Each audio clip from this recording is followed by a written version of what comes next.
Hello everybody, welcome back to Life Philosophy. Today we wanted to talk a little bit about stress, because stress is something that all of us are going to feel pretty much every day in our whole lives. I heard it explained once that if you don't have some element of stress, then it's probably because you're dead, because we all have stress. We all have things that cause stress, and the thing is that even though we tend to view stress as a negative thing that we try to avoid, it really can be a positive thing. And it's something that is just kind of a little bit misunderstood and misrepresented.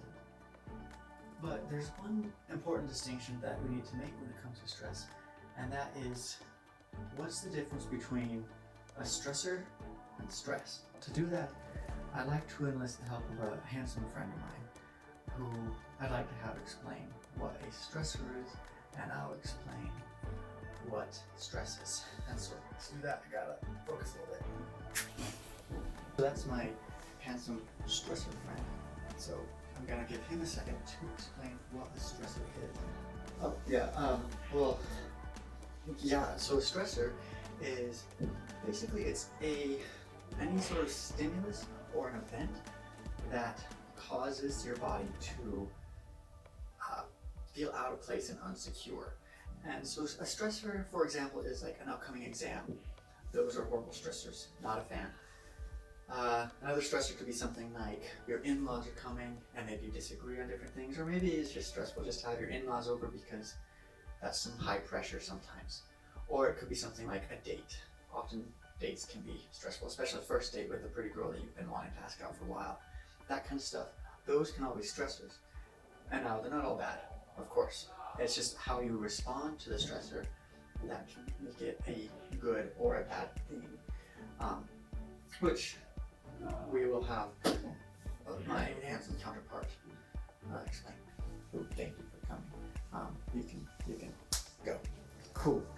So, stress. I apologize if there's some background noise. Anyways, stress is your response to the stressor, as I mentioned. And we all have different ways of responding to stress. But let me touch real briefly on how we respond to stress biologically. That way we can kind of understand that a little bit. I won't go into a lot of depth. So when you break down stress, what it really comes down to is just how your brain and your nervous system respond when they view or come to realize and react to a stressor. So now what generally happens is your thalamus and your hypothalamus will respond to a stressor by triggering your central nervous system, which is your brain and your spinal cord, and it'll also trigger your peripheral nervous system. And now the peripheral nervous system is broken down into two branches. I'll try to make it sharp here. So the peripheral nervous system is broken into two branches: somatic nervous system and the autonomic nervous system. And then even the autonomic nervous system gets broken into two more branches, which is the sympathetic nervous system and the parasympathetic nervous system. Right now we're going to focus on the parasympathetic nervous system because that is where the high stress response comes from. Now, before I touch on that, let me explain real briefly about why the body does this evolutionary wise. When we were evolving, or even you could say like back in the caveman days, or whatever you choose to believe, but however you choose to believe, stress is a response to potential danger. And so often what it was for the cavemen or our early ancestors was that the stressor could be something that was about to eat them, some sort of a predator. And so the sympathetic nervous system, which is what gets triggered when you have a lot of stress in most basic terms, is the sympathetic nervous system is where your adrenal glands get activated, which is your adrenaline. And your adrenaline is what activates your fight or flight response, which is either you're gonna run or you're gonna have to fight.